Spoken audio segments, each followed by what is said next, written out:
Hola, buenos días. Bueno, vuelvo a saludar a los organizadores, felicitarlos por esta empresa en la que se han embarcado y sobre todo la audiencia que un domingo en la mañana dispone de estar acá.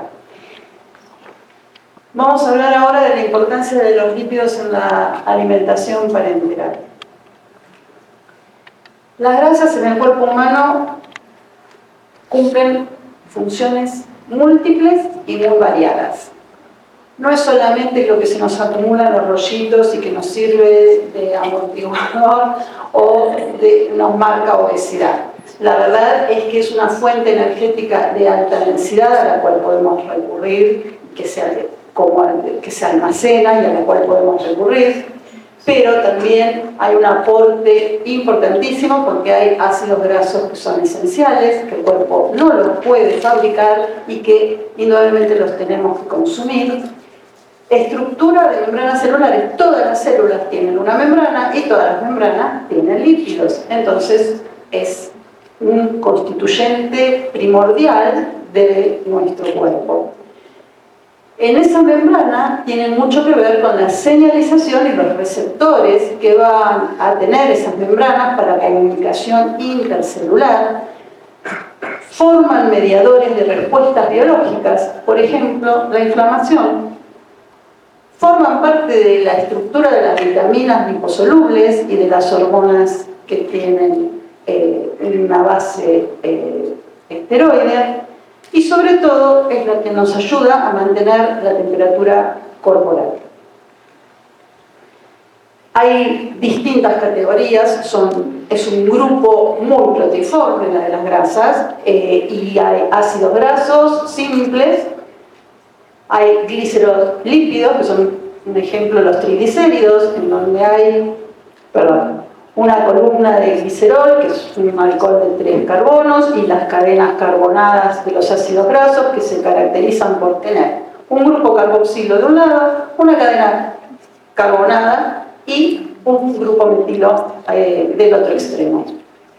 Los glicerofosfolípidos, que no es más que un triglicérido en los cuales una de la posición está reemplazado por un grupo fosfato, los esteroles, que por ejemplo el colesterol, que tienen esta estructura del ciclo pentano-fenantreno, y después otros menos conocidos, los glucolípidos, que esto sí es conocido, la N-acetilglucosamina, por ejemplo, y otros menos conocidos como el farnesol, que forma compuestos, y policéstidos como la aflatoxina, que es antiácido biológico, pero no tanto en el muestre. Se los clasifica a los ácidos grasos de acuerdo a la longitud de la cadena. Esa cadena carbonada es corta cuando tiene hasta 5 carbonos, media entre 6 y 12 carbonos, larga entre 13 y 21 y muy larga cuando tiene más de 22. Esto le da unas características biológicas que los distinguen. Unos son volátiles, tienen una función muy trófica sobre, por ejemplo, el intestino, que son los ácidos grasos de cadena corta. Los ácidos grasos de cadena media tienen una vía metabólica distinta. Los ácidos de cadena media no necesitan carnitina para entrar en la mitocondria y oxidarse, entonces vamos a ver que le da una característica diferente a los ácidos largos de cadena, a los ácidos grasos de cadena larga, que sí necesitan para poder oxidarse y rendir calorías un proceso de transporte a través de la carnitina, lo cual enlentece esa posibilidad de oxidarse y dar calorías. Los de cadena muy larga, que ya se manejan a través de los peroxisomas, o sea, tienen otra organela en la célula que se tiene que encargar de metabolizarla, que cuando fallan algunas enzimas de estos peroxisomas es cuando hay enfermedades por depósito de estos ácidos grasos de cadena muy larga que finalmente terminan siendo arrastrados por los macrófagos. Entonces cada uno tiene funciones y vías metabólicas distintas en el organismo. Pero cuando falta algún componente, eso se suma un doble enlace, o sea que entre carbono y carbono va a haber dos enlaces. Si en la cadena carbonada aparece un solo enlace, son monoinsaturados; si no aparece ninguno, son saturados; y si tienen dos o más doble ligaduras, son poliinsaturados. Y también depende, y da otra característica importante al ácido graso, si esa doble ligadura está en una posición 3, 6 o 9, o más allá también. Pero esto es importante porque la nomenclatura que cambia a veces de las bioquímicas a las que usamos nosotros, unas empiezan a contar las dobles ligaduras desde el grupo carboxilo y otras del grupo metilo. Nosotros hablamos desde el grupo metilo cuando están en posición 9, la primera ligadura son los omega 9, cuando la doble ligadura está la primera en el carbono 6 o en el carbono 3, eso es lo que los distingue. Van a tener distinta acción biológica también.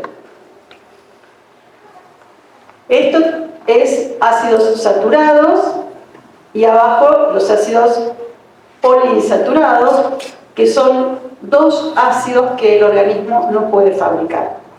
No los puede fabricar porque los dobles enlaces que puede poner el organismo a los ácidos grasos saturados para convertirlos en insaturados están a partir del carbono 9. No puede antes. Entonces los omega 6 y los omega 3 sí o sí tienen que provenir a partir de estos dos ácidos que son esenciales. Los tenemos que comer para que puedan formar parte de nuestro organismo. Una vez que ingresan a nuestro organismo y que tienen los dobles enlaces en ese carbono, el primer doble enlace, después el organismo se encarga de elongarlos o de fabricarles otros dobles enlaces más allá de esos carbonos, dando origen al ácido araquidónico como un espécimen característico de la serie omega 6 y los ácidos ecoisopentanoico que son característicos de la serie N3, cuyo precursor es el ácido alfa-linolénico. Estos ácidos grasos van a tener una acción biológica tan distinta, sobre todo por los productos de la inflamación que van a proveer. Cuando salen del ácido araquidónico, todos los leucotrienos, prostaglandinas, son proinflamatorios, son la serie 4, la serie 2 y los tromboxanos también. Son todos protrombóticos, proinflamatorios y pro-vasoconstrictores. Mientras que el coisopentanoico, que son los ácidos grasos omega 3 o de pescado, como se los conoce, junto con el DHA, dan serie de leucotrienos y prostaglandinas que son antiinflamatorios. Y después vamos a ver que no solamente tienen estos leucotrienos prostaglandinas antiinflamatorias, sino que también dan origen a algunas sustancias como las resolvinas, las protectinas y las marecinas, que son sustancias que limpian rápido la inflamación, digamos, son pro-resolución de la inflamación. Activan los macrófagos y los neutrófilos asesinos o killer para que limpien todo lo que se va favoreciendo la inflamación y resolviendo, limpiando todo el desastre que hicieron las otras moléculas. ¿Cuáles son los mecanismos por los cuales unos favorecen la inflamación y otros no? No solamente las moléculas que van a dar origen, sino también a la fluidez de la membrana. Cuando los ácidos grasos tienen un doble enlace, se produce una estructura espacial distinta al que es totalmente saturado. Se van como doblando, y cuanto más dobles enlaces tienen, más se registra esta curvatura. Esta estructura espacial va a dar a la membrana mucho más fluidez, mucha más capacidad de adaptación. Pero por otro lado, va a tomar estos rafts, que es lo que se llaman balsas lipídicas, que son espacios en la membrana donde los lípidos se ordenan de una manera estructural distinta al resto de la membrana y sirven de señal para todos los moléculas o mensajeros que van a ir a traducir su señal en este sitio.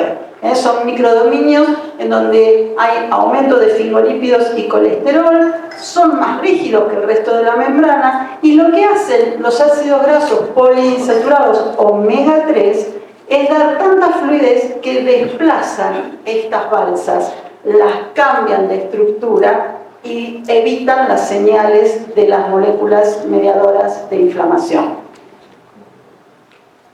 Por otro lado, lo que vimos, actúan sobre la producción de mediadores bioactivos, poniendo el ácido araquidónico toda la línea proinflamatoria y los ácidos omega 3 toda la línea antiinflamatoria. Fíjense que en toda la cadena, tanto de formación de estos ácidos a través de sus precursores y en las enzimas que van a dar origen a estos mediadores bioactivos, son las mismas. Por lo tanto, hay una competencia enzimática entre los dos productos. Y eso es importante después para ver si predomina uno sobre el otro. Cuanto mayor aporte de una determinada familia de ácidos grasos, las enzimas se van a desplazar hacia ese sustrato. Y entonces van a dejar sin sustrato a la otra línea. Van a dejar sin enzima a los sustratos de la otra línea, con lo cual va a poder predominar un efecto sobre otro. Aparte de todo eso, la transmisión de señales se ve afectada. Por ejemplo, los ácidos grasos de cadena media tienen un efecto símil esta molécula, que es la activadora de la proteína quinasa, aumentan el calcio intracelular y pueden activar linfocitos T. Los omega 3 inhibirían esta vía de comunicación, entonces también es una forma en la que amortiguan la inflamación. Los ácidos grasos saturados activan el receptor Toll-like 4, que actúa como señal de invasión microbiana, por lo cual las células sienten que las están atacando y entonces van a poner en marcha toda la liberación de citoquinas y de transmisión de mensajeros que van a ir a activar células inflamatorias, y los omega 3 tenderían a disminuir esta situación.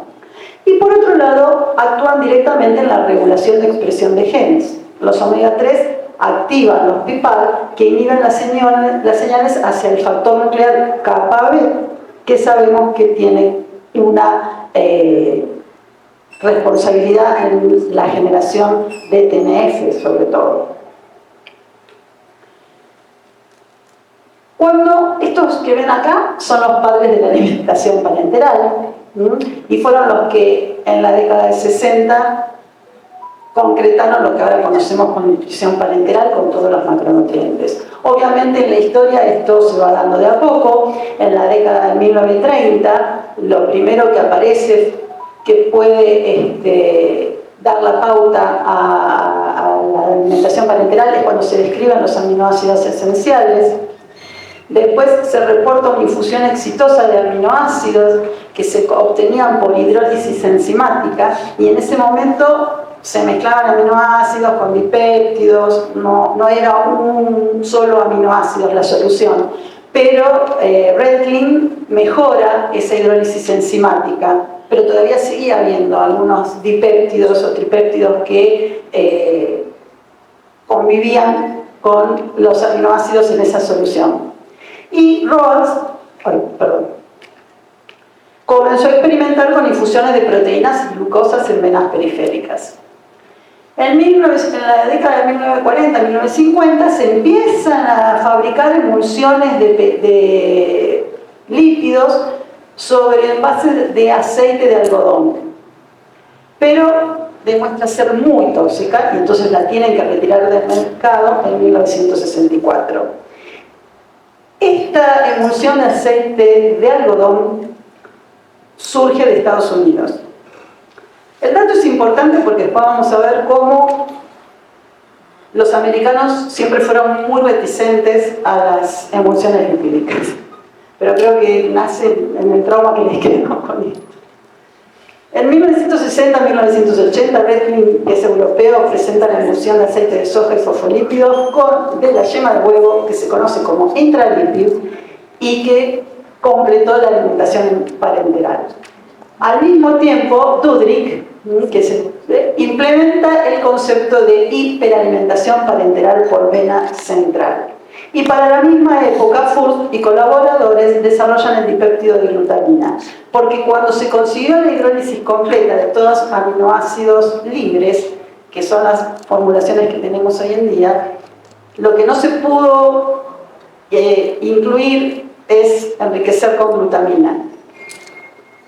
Y eso siempre quedó dando vuelta, como que faltaba glutamina en esas, y que eso había sucedido cuando sacaron los dipéptidos y dejaron los aminoácidos cristalinos nada más.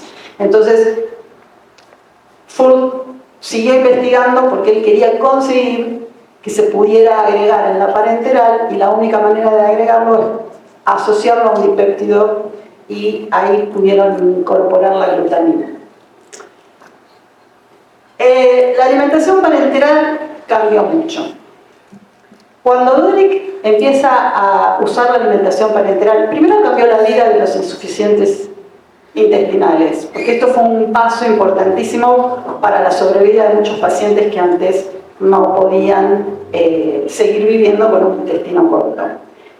Pero como todo, tuvo una curva de aprendizaje. Al principio se usaba dextrosa y se usaba proteínas. El concepto que predominaba era que cuanto más dextrosa yo le doy, más ahorro proteico consigo, porque la dextrosa inhibe la neoglucogénesis, y como la neoglucogénesis se nutre de los aminoácidos glucogenéticos preferentemente, entonces expoliaba desde el músculo. Si yo daba mucha dextrosa, inhibía ese mecanismo y protegía el músculo y ahorraba proteínas. Bueno, nada más lejos de la verdad.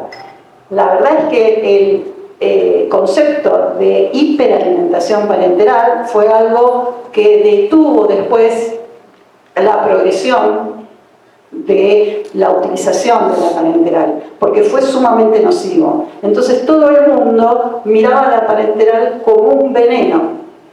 Sobre todo al ver ahora los trabajos que surgieron a partir de la década del 80, que es la época en la que la parenteral se convierte en algo peligroso, y la enteral surge con el concepto de la nutrición enteral precoz.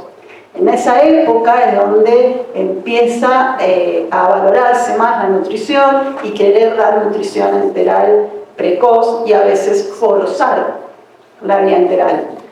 Es la época de parenteral o enteral. ¿Qué es mejor para el paciente? Nos habíamos ido de un extremo y quisimos ir para el otro, hasta que, como todo, encontró su propio camino.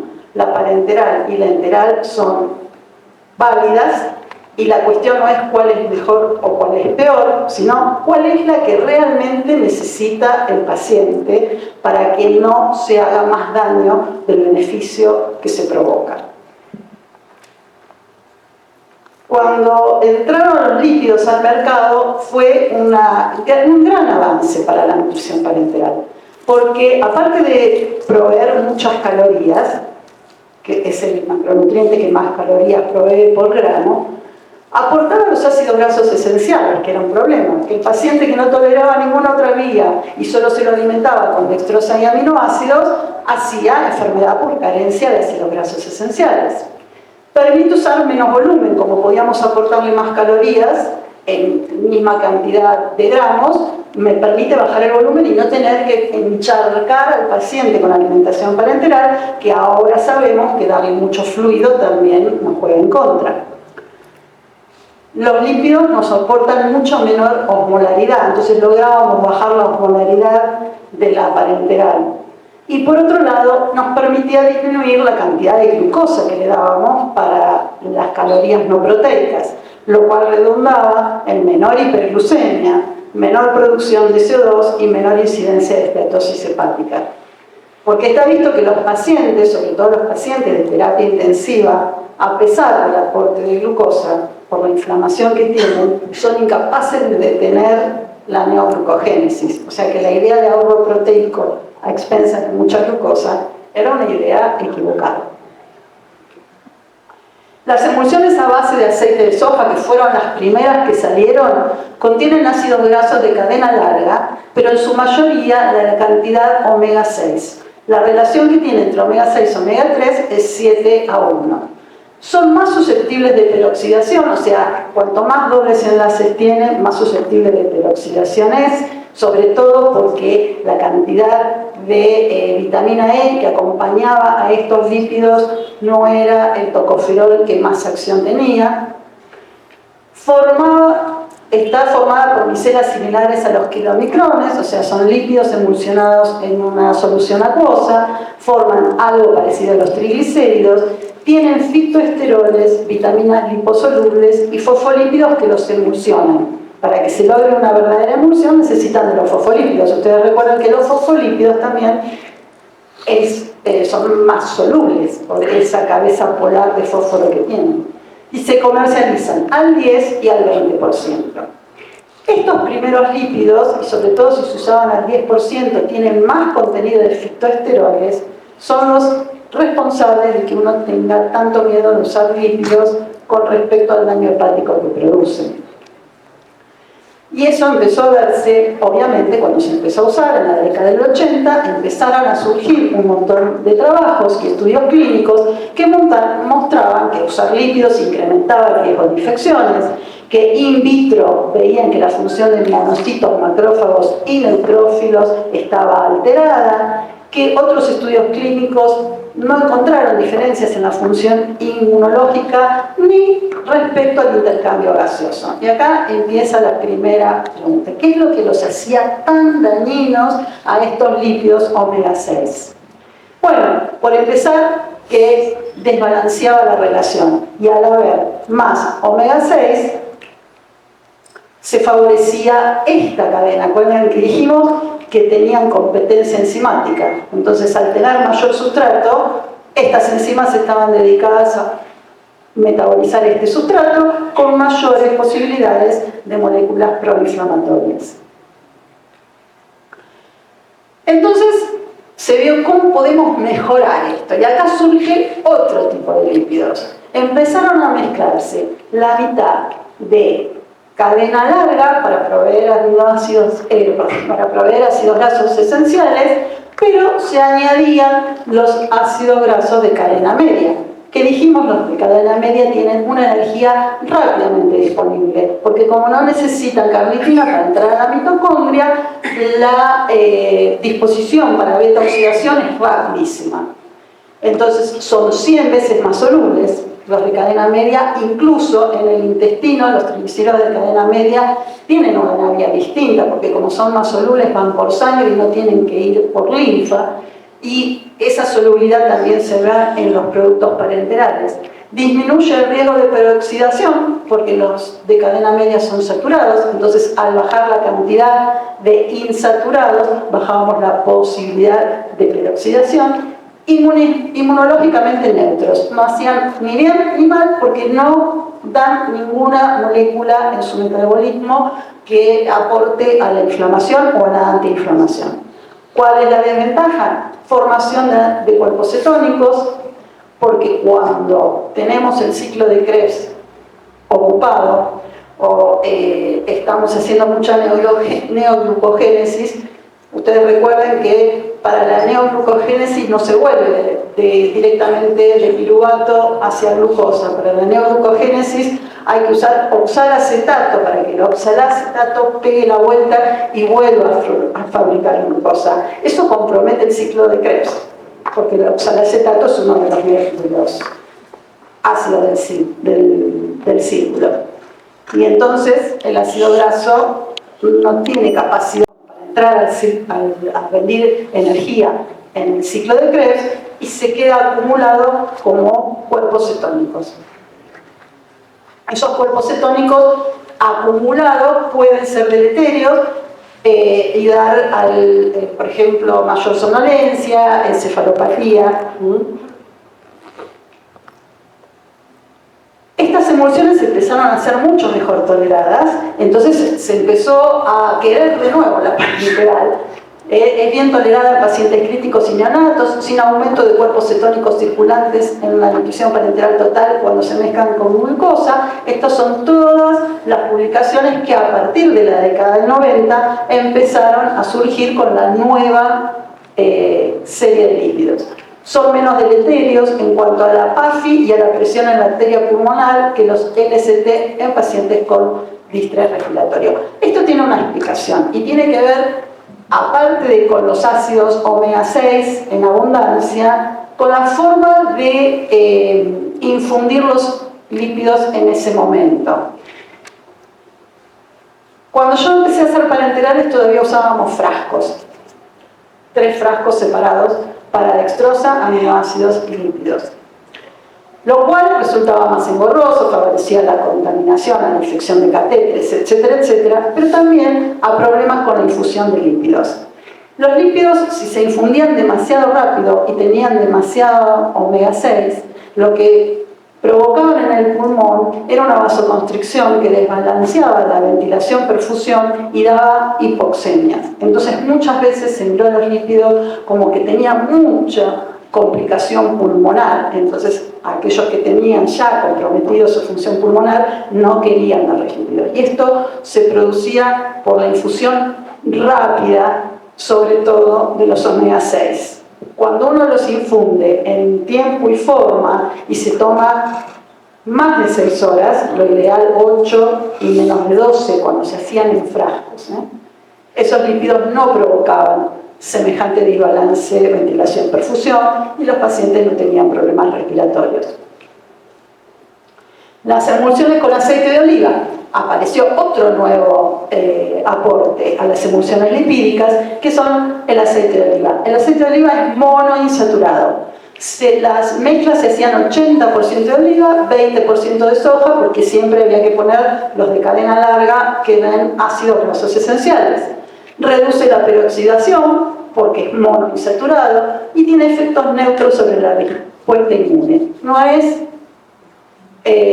ni bueno ni malo para lo que es inmunidad e inflamación. Contiene gran cantidad de alfa-tocoferol, lo cual le beneficia a este 20% porque le impide la peroxidación. E in vitro no inhibió la activación y proliferación de linfocitos, es la menos bioactiva, es la más inerte, o sea, no se mete con la inflamación ni con la inmunidad. Y por último aparecieron los aceites de pescado. Los aceites de pescado tienen mayor concentración de poliinsaturados omega 3. Esto enseguida se ve reflejado en plasma y en las membranas. Su mayor capacidad de peroxidación está contrarregulada por la cantidad de alfa-tocoferol que transportan. Disminuye los mediadores proinflamatorios. In vitro su acción sobre la depresión en la inmunidad innata es variable. Tiene buenos resultados en el rescate de colestasis en niños, eso cuando se usan puros, manteniendo una adecuada relación en las mezclas omega 6 y omega 3 de 2 a 1, 4 a 1, mantienen la función inmune.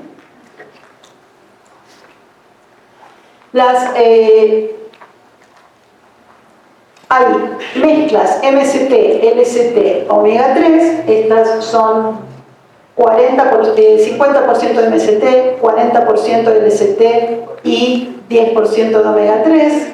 Están aquellos que son todo omega 3, que no está acá, que es el omega 20, que creo que es la otra diapositiva, y el Smog Lipid, que es una mezcla de 4 aceites.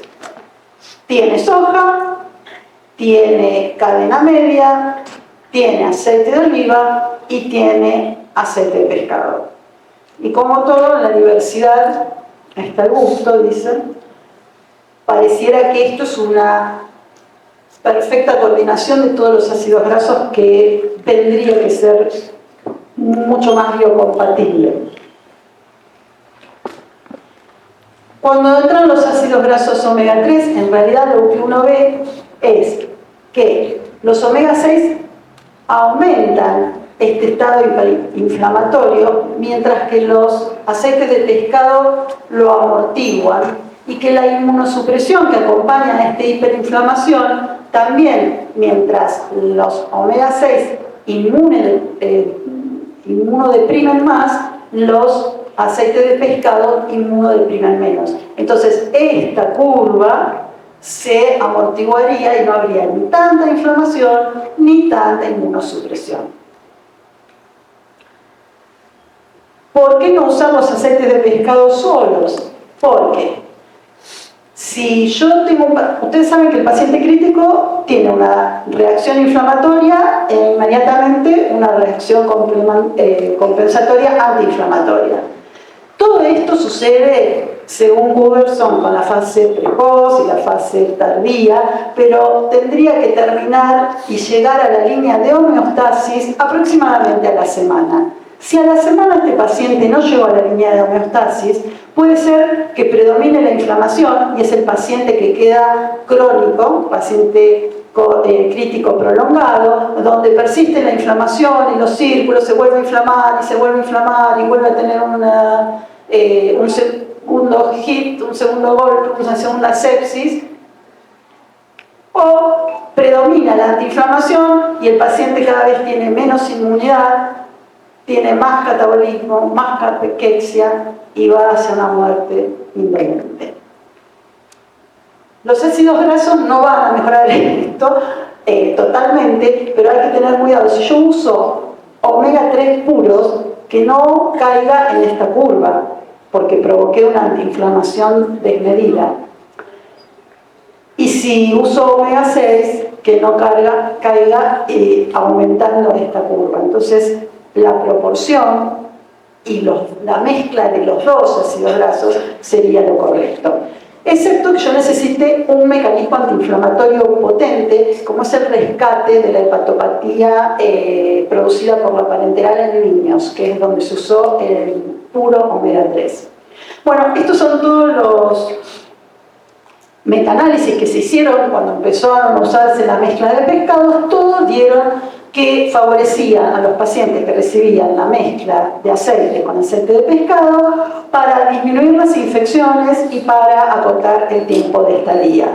Pero nunca se encontró diferencias significativas en la mortalidad. Recuerden lo que hablamos ayer de los outcomes duros en referencia a los trabajos sobre nutrición. A veces no se puede encontrar y perseguir ese outcome duro de mortalidad porque hay muchas variables en el medio que pueden estar. Pero sí, menor estadía hospitalaria y menor riesgo de infecciones, sobre todo en pacientes quirúrgicos y oncológicos. Bueno, por lo tanto, los organismos que nos rigen con su guía, PNASPEN, hicieron sus recomendaciones. Acuérdense que son recomendaciones, no dogmas, pero si bien y esto es lo que les decía sobre cómo empezaron a usar los lípidos los americanos siempre fueron más temerosos de usar los lípidos, porque recomendaban, por ejemplo, iniciar con lípidos de soja, cuando hoy en día ya se está usando mezclas de por lo menos MST, LST. Entonces, esperar hasta una semana después de empezar la parenteral, utilizar 100 gramos por semana, mientras que los europeos siempre recomiendan las emulsiones lipídicas para cubrir las necesidades energéticas de los pacientes con nutrición parenteral, pero prefieren las emulsiones mezclas de aceites.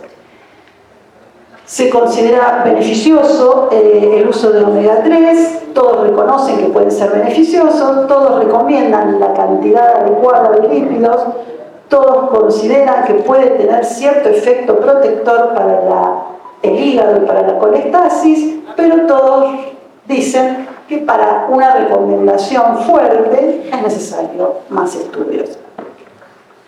Las complicaciones que pueden traer los lípidos, principalmente la hipertrigliceridemia, el síndrome de deficiencia de ácidos grasos si no se aporta, y las hepatobiliares, que generalmente se acusa al fitoesterol, a la sepsis acompañante que puede coexistir en el paciente, al poco estímulo del tubo digestivo que se puede hacer en el paciente con parenteral. En realidad, todo esto se resume en paciente correcto, dosis correcta, indicación correcta y tiempo de infusión correcto. Eso evita un montón de complicaciones. La alergia, obviamente, hay que suspender los lípidos porque si un paciente es alérgico, que puede manifestarse por hipertermia, cefalea, náuseas y vómitos o taquicardia cuando se infunde la parenteral, y si uno la cicliza se da cuenta que eso desaparece cuando deja de pasar la parenteral. Bueno, habrá que suspender y hablar con los alergistas a ver si hay algún medio de desensibilización. Complicaciones pulmonares, ya hablamos. Tiene mucho que ver con la velocidad de infusión y con el tipo de lípido que se infunde, no sobrepasar 0,1 a 0,15 gramos por kilo y por hora. Estamos acostumbrados a hablar del flujo de glucosa, no tanto del flujo de lípidos. La sobrecarga lipídica y el síndrome de histiocito azul también se daba cuando se excedía la dosis y la velocidad de infusión. Los macrófagos toman esos lípidos circulantes que están rápidamente inundando el sistema y van a intoxicar la médula ósea, producen depresión de las 3 series de la sangre, de las células sanguíneas, y se caracteriza, si uno ve en la anatomía patológica, por los histocitos que se tiñen de azul. Listo. Muchas gracias.